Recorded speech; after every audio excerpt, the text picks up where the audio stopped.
All right, it's time to get started, guys.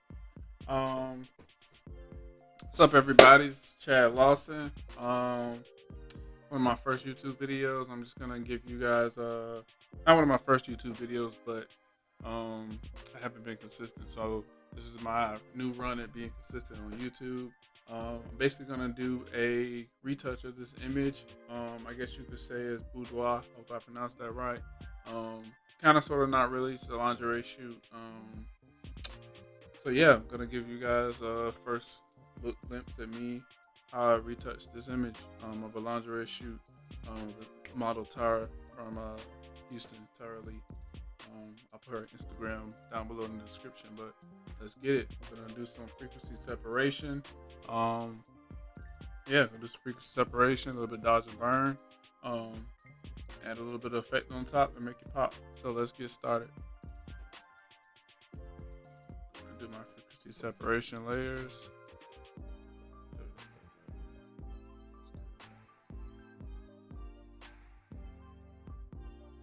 Okay, so right now I'm getting my Gaussian blur radius to where I want it.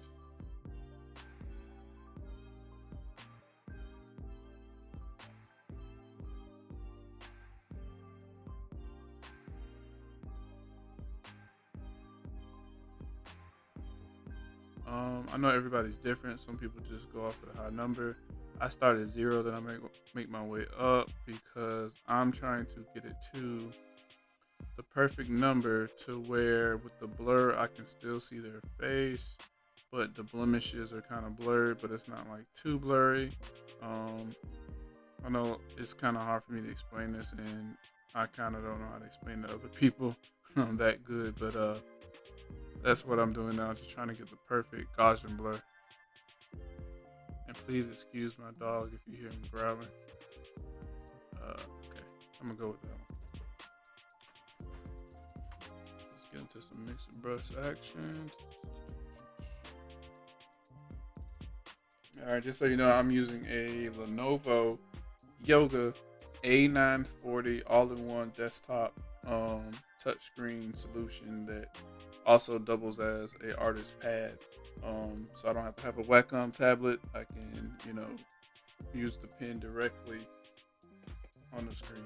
Um, I'm a fan of Microsoft Surface tablets. If you know those, it's the same concept. I'm a fan of artist tablets that I don't have to have an actual a pad and look down and up on. I like to actually draw on the screen. It's very beneficial to me. A lot of my photographer friends like it too, but it is a preference thing. It's some my photographer friends love the Wacom tablet. They've used the Surface and was like, I hate it. So I mean, it's a preference thing, but it makes retouching much easier to me. Much easier.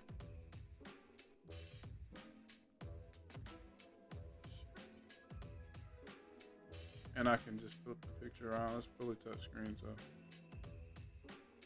check that out. I'll put the link in my description as well.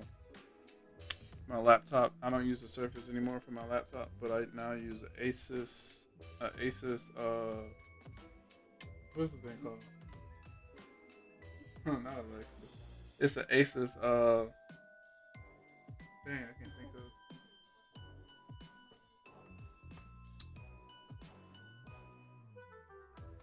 Alexa, stop.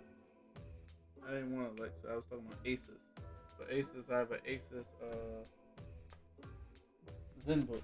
Asus ZenBook Duo 14. That's what it is. It's also the same concept. If I need to be, portable, it's my laptop solution. It has a pen as well.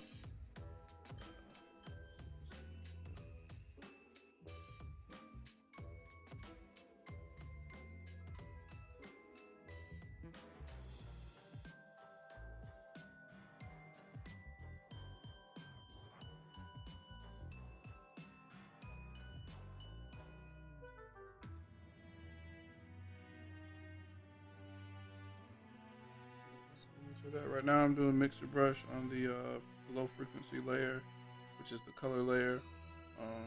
Just trying to blend in some of this makeup, make it more smooth. transitions from one to the other, basically smoothing the transitions from highlights to shadows. So everything's just a nice transition. A little before and after. That's before, that's after. And I use the mixer brush. A lot of people use different things. Mixer brush is way easier to me. Some people sample and paint over and over and over, and I would never do that because I am way too lazy to do all those steps. I even hate using clone stamp on the high layer. It just takes too much effort for me, and I like to find the easier way out. So mixer brush works for me. Some people hate it. Some people say it's not, it's not high end look. It's too airbrushy, but whatever floats your boat.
A mixer brush can be so subtle you might not realize you're making changes until you go to that before and after.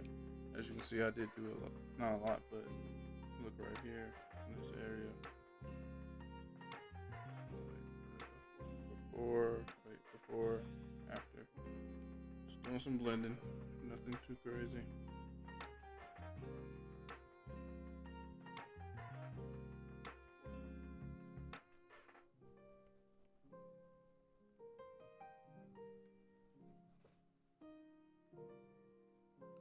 Before, after, before and after.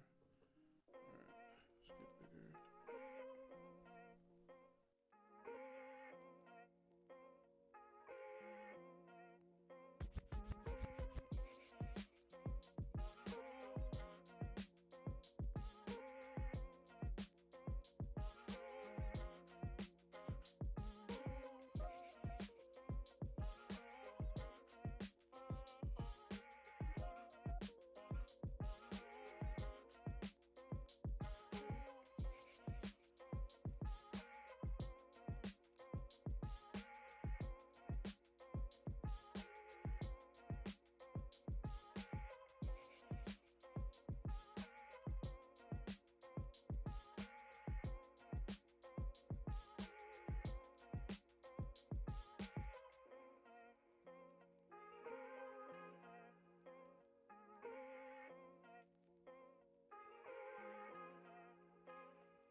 Right now, just to keep it updated, I'm still in frequency separation. I'm still working on a low layer. My my method is I attack the lower layer first, low frequency layer first, just because sometimes when you're working on low frequency, which is the color, you can kind of make some blemishes not even appear. So when you're on the high layer working on those bumps and things like that, you might not even see those bumps anymore after blending some colors on the low side. So I start on a low layer. Some people do opposite. It's kind of whatever works for you. Just get on that stomach a little bit.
All right, so this is with me purely working on that low layer.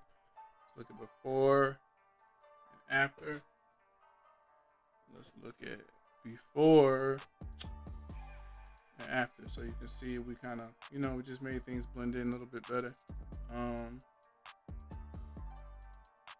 Got rid of some nasty shadows in the process. Before, after. Alright, so now we're gonna work on that high layer. I use the patch tool, and I also use spot healing brush.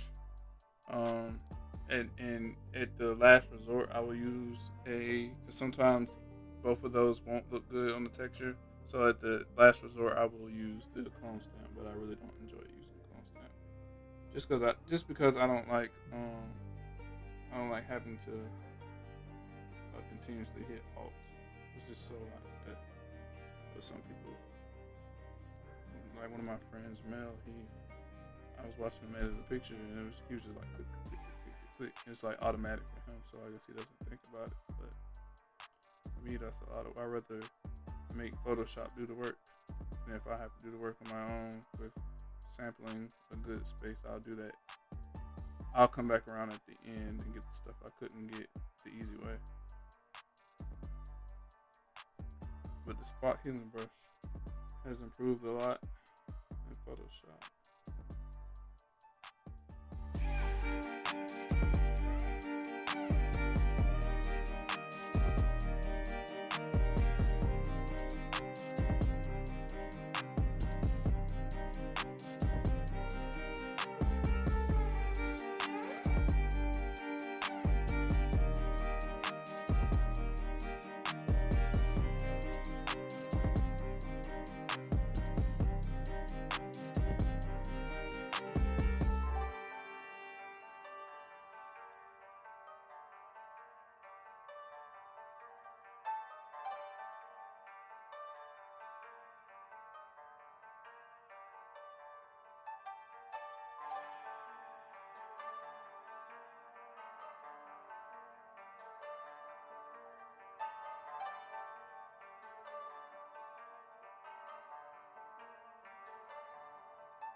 Just keep that back.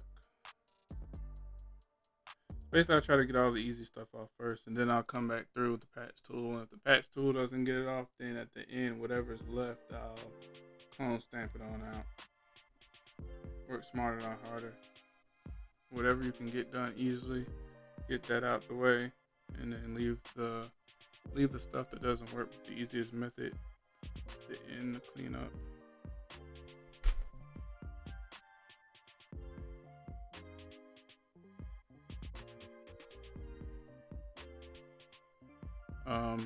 Good thing about this, as well as other like Surface tablets, whatever you use, all of them pretty much they know, they can tell the difference. Where so I can basically have my hand on here to rest, and it won't think that's the pen. It knows the pen from your hand.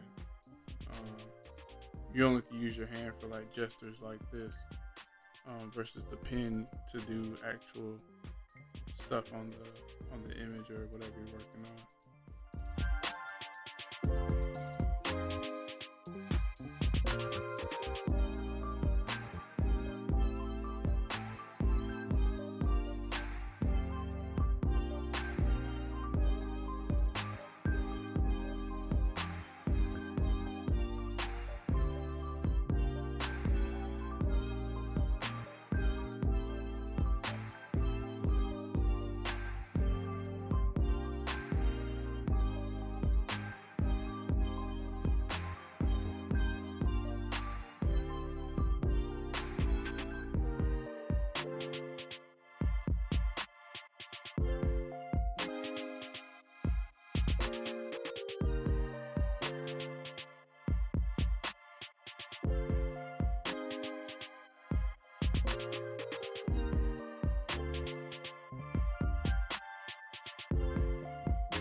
What else can we do? I think I'm done with the. I would say I'm done with the frequency separation. Um, Recently, I've been saying less is more, even though somebody say this is fully airbrushed. What do you mean less? It's not as airbrushed as stuff usually goes. Recently, I've been on this. Well, let's not do as much stuff to keep it more natural. So I'm not gonna do like a whole lot to this frequency separation wise. Shape of these apparatus.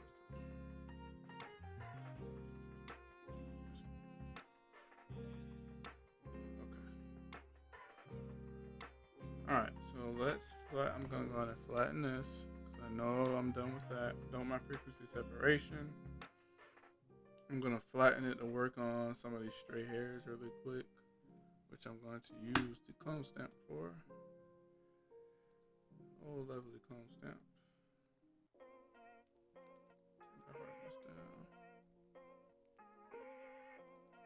I'm not gonna clean up every stray hair on here because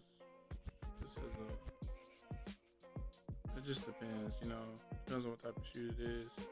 If it was a hair shoot or something, yeah. But this is like a for fun shoot. So a lot of those details don't matter to me. It just depends on if it's a client or not. Just gonna clean up like the stuff that's like sticking up in the air like this. But that right there is kind of fine to me. The stuff that's like really distracting, like the hair sticking straight up in the sky. Not in the sky, but you know what I mean.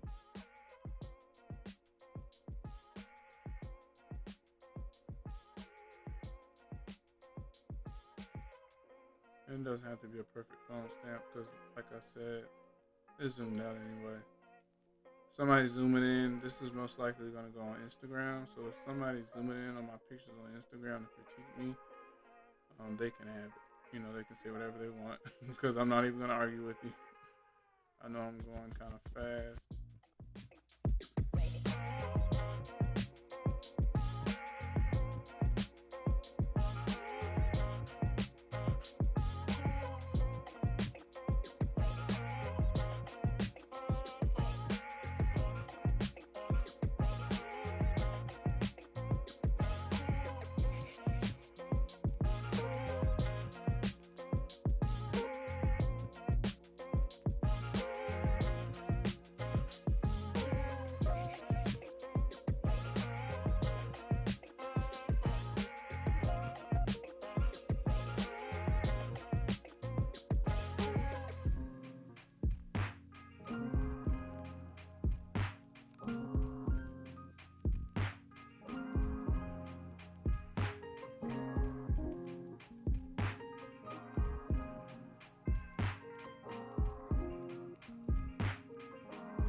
The good thing about this wall is dirty.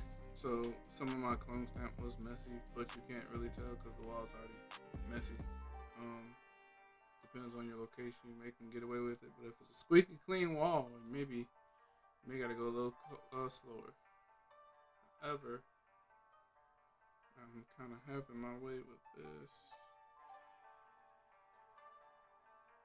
Alright, that's enough for the hair strays. So I mean, it does look better after I clean those hair strays. I normally would not spend that much time on that, but we can do that. Let's clean this up really quick. A little fuzz from her bra.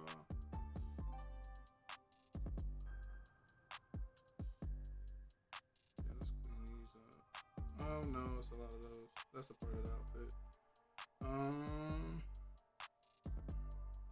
Alright, so now we're gonna work on her eyes really quick with this Eyes and Teeth Whitening Action by Prince Mason. I think it's relatively cheap on his website, maybe $10.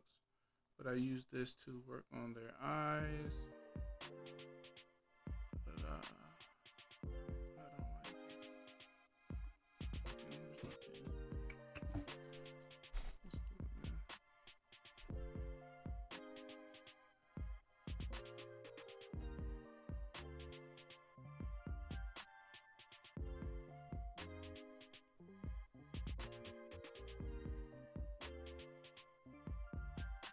Only thing I don't like about this action that you can change.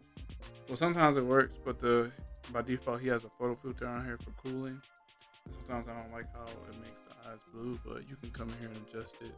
Like I usually adjust it to 0. So all I'm really doing is brightening kind of their natural eye color. So if their eye has like a brownish tint or something like that, it kind of stays relatively the same. You just brighten it up.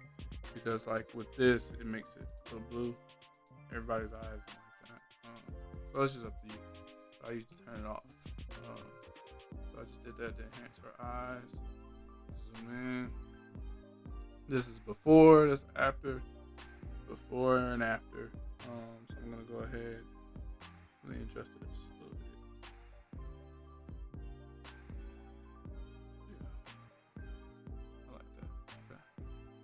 Flatten that. I usually try to flatten, if I know I'm never coming back to adjust the eyes or adjust the frequency separation or whatever, if I know I'm never coming back to it, I go ahead and flatten it just to keep my Photoshop file relatively small versus having a whole bunch of unnecessary layers. So what I'm going to do now is dodge and burn. This is not micro dodge and burn. It's like, I think the proper name is global dodge and burn.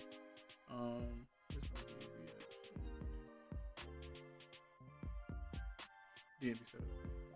So I just use it to enhance things. I usually only use that black. I use the black and white layer sometimes, but I mean it's up to you. Put my flow on 3%. My opacity at 100.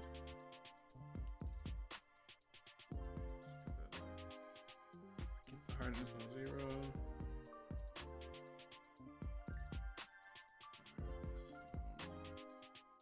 I love to add highlights. That might have been too much. Let's turn it black and white. I always gotta zoom out to see what it looks like, the overall picture looks like, versus being zoomed in all the time. So that's not bad. Let's add some over here.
this is just doing the dodge layer.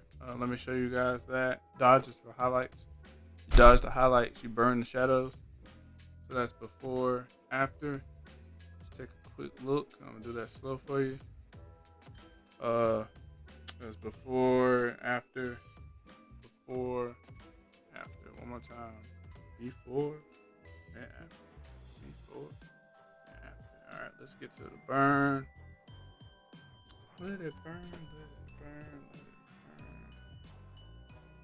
I will say my screen sometimes does lag. Like I said, it's perfect. It does lag when I'm trying to rotate.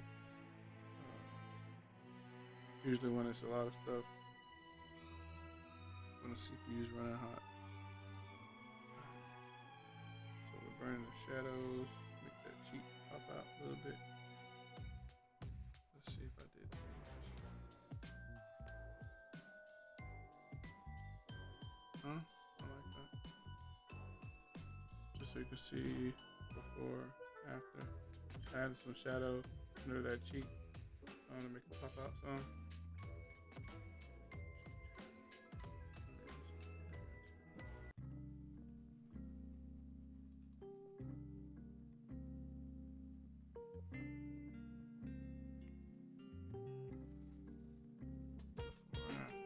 Alright, let's add some to the other side.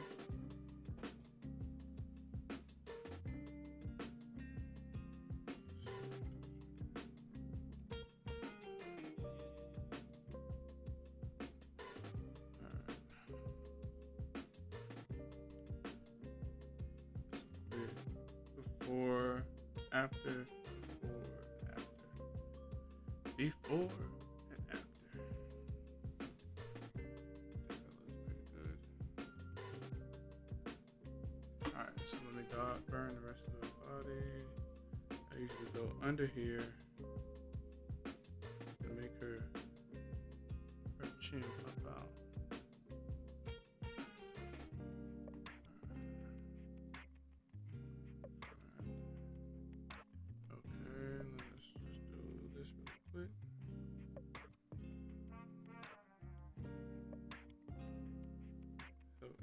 Create shape. You're playing with the shadows, adding some dimension to the image.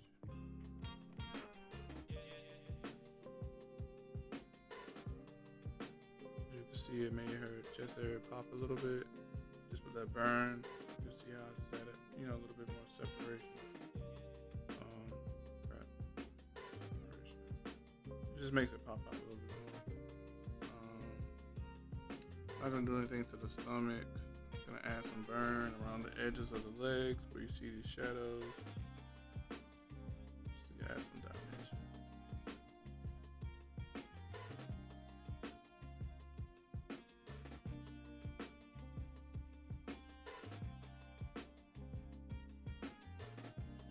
Alright. So I've completely dodged and burned the image. Let me do a quick zoom in some so you can see some detail. This is before, after. Before, after. Dodge and burning helps you add that glow. It helps you make that image, pop out. People say, like, how did they make that image like pop and glow like that? What's that dodge and burn? Just adds a little enhancement to your highlights and shadows. Me personally, I shoot a lot of hard light. So naturally already off the rip, after I take a picture, it's already, it already has those contrasty shadows and highlights, just because of the way I light it, like the image. I do that because I like that harsh light look. It just looks like it's popping. It's pop is whatever you want to call it. It's just nice and it pops.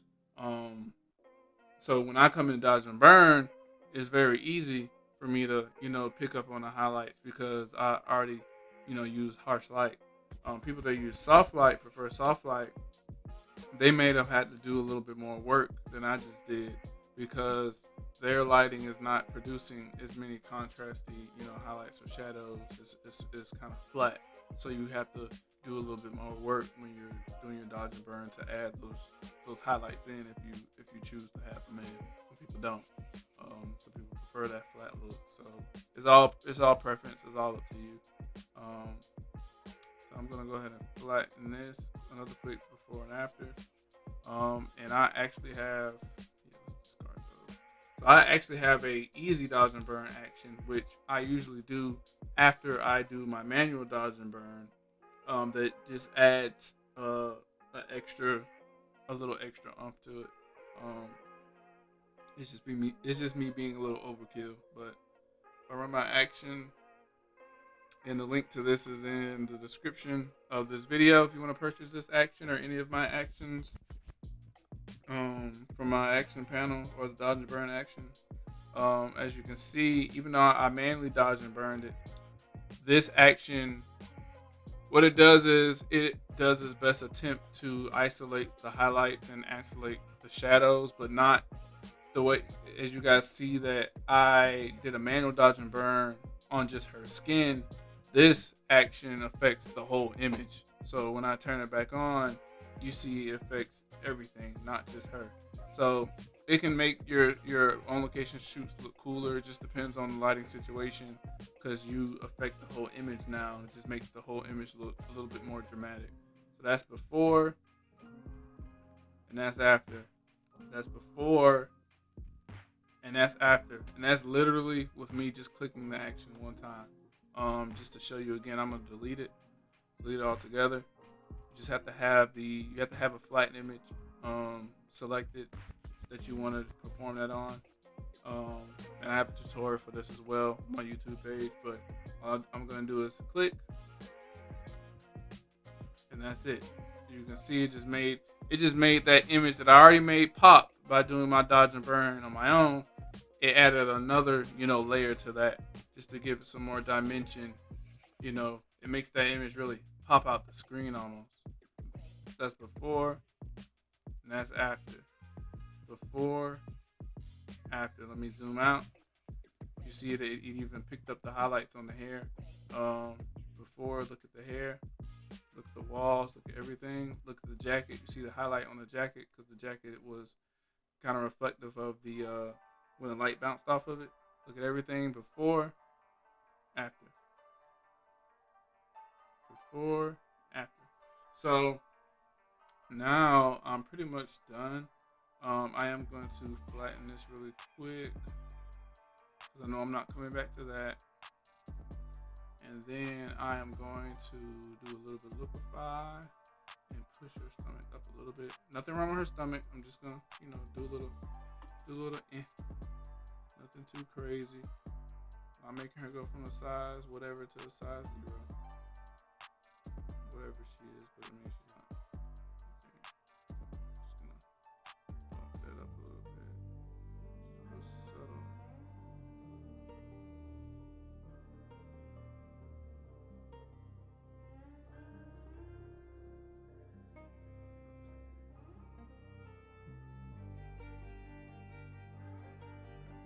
Make sure that looks good. So yeah, nothing too crazy. Just a little adjustment. Before, after, before, after. So I'm gonna hit OK. And ladies and gentlemen, I am done. We have a completed image from start to finish. Let me actually show you. Let me save this and I'll show you before and after side by side. Let's bring up capture 1. So I'll put the raw file on the left side and edited file, the retouch file on the right. So just so you guys can see before and after.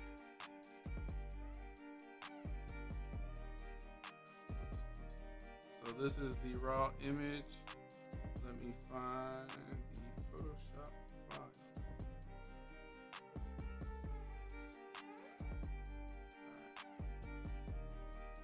So the left is before, and the right is after. Zoom in.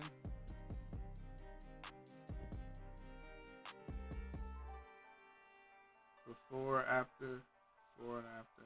Just zoom out. So yeah, guys, it's the image.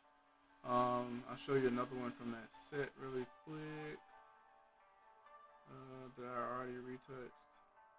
And that's this one right here.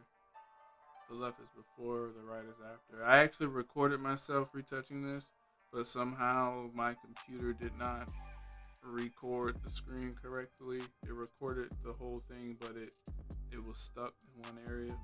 Um, but yeah, this is another one from that set. If you want to see these two, and they will be posted on my Instagram. Follow my Instagram.